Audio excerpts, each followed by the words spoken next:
ওয়ালাইকুম ভিউয়ার্স, আমরা চলে আসলাম আজকে বাঁকড়া বাজার আব্দুর রাজ্জাক ভাইয়ের নার্সারিতে। তো এখানে একটি 12 মাসি কুলের চারা দেখা যাচ্ছে।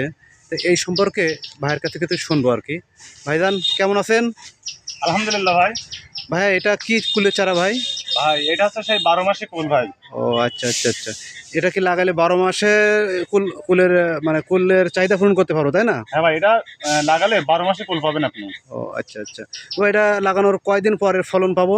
ভাই এই দেখেন গাছে ফুলই আছে, মানে গাছে অলরেডি ফল হয়ে আছে। খুবই সুন্দর। তাহলে ভাই ভালো ফলন হয়, তাই না এটা? হ্যাঁ, 12 মাসে ফল হয়। আচ্ছা আচ্ছা। ও ভাই তাই এটা কেমন দাম কেমন কেমন দাম রাখা দেয়? এক এক পিস 70, 80, 90 এরকম দাম। আচ্ছা আচ্ছা আচ্ছা, ঠিক আছে। তো দর্শক দেখুন, আমরা আসলে এই কুলের চারা লাগিয়ে 12 মাসে আমরা কুলের চাহিদা পূরণ করতে পারবো। যদি ভালো লাগে তাহলে আপনারা চলে আসতে পারেন, খুব সুলভ মূল্যে এই কুল আপনারা কুলের চারা এখান থেকে পেতে পারেন। ধন্যবাদ সবাইকে। ধন্যবাদ।